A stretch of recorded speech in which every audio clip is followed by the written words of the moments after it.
e-cigarette company Juul has agreed to pay out $438 million for marketing their products to teenagers. Okay, have we ever done a Juul or an e-cigarette story where people don't go crazy, where they don't lose absolutely lose their mind and just cover us up with crazy? Comments crazy, comment crazy.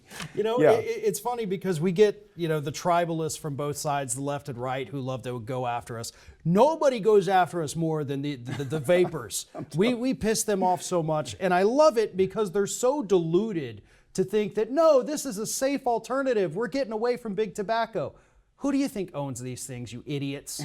This is big tobacco. Right. You're just giving them more money. Oh, and by the way, because this was the Wild West when these things came out, they're marketing these things directly to kids and teens, and now they got to pay up for it. As a lot of the viewers know, the tobacco case originated with my law firm. We started the national tobacco litigation right here in this little town. It went all over the country.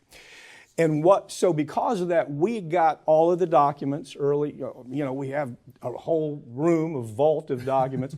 If I look at the documents from the just traditional tobacco, Marlboro Man tobacco, and the documents that come from Juul, it's exactly the same thing.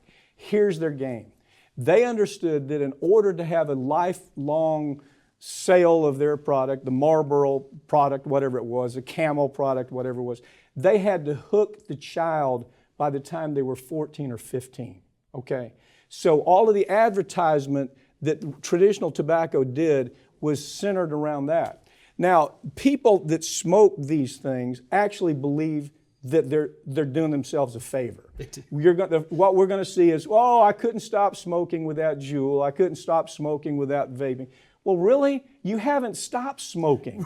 The stuff that you're breathing in your lungs is even worse than some of the nicotine the nicotine combinations coming from traditional tobacco. And you're getting higher doses of nicotine, which means you are now more addicted to this substance that is as addictive as heroin.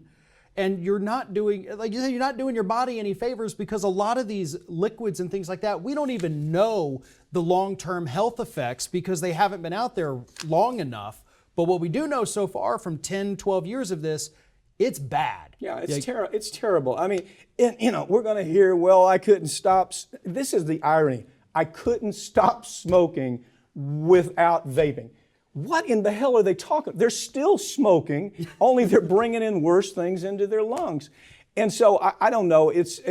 For a long time, we would see the vaping companies actually they'd pay $10,000 to go to a school. Okay, yeah. Then they would talk to kids about how to stop smoking. And oh, by the way, they would, in that process, would bring up vaping.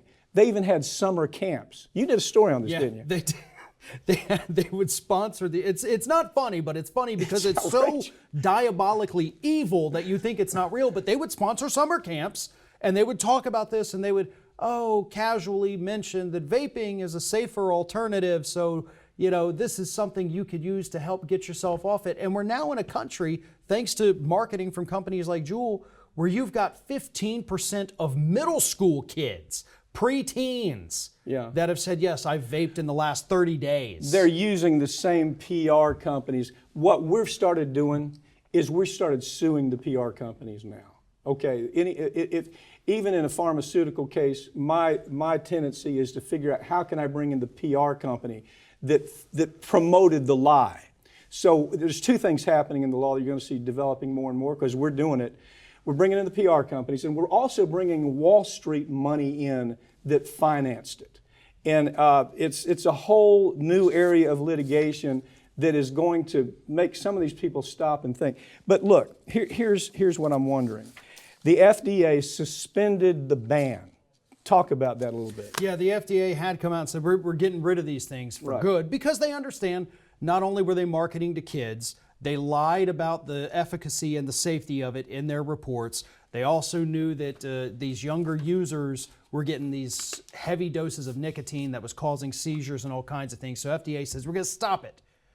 And then they said, but we're going to stop the stopping of it because, it's a powerful. Juul is owned by Big Tobacco. No, there's so, no So you can't fight these billions of dollars when they also control the regulatory agencies. And you'll never meet one of these damn politicians, whether it's in your state politics or national politics, that will say, no, I don't want your blood money. I don't want your dirty money.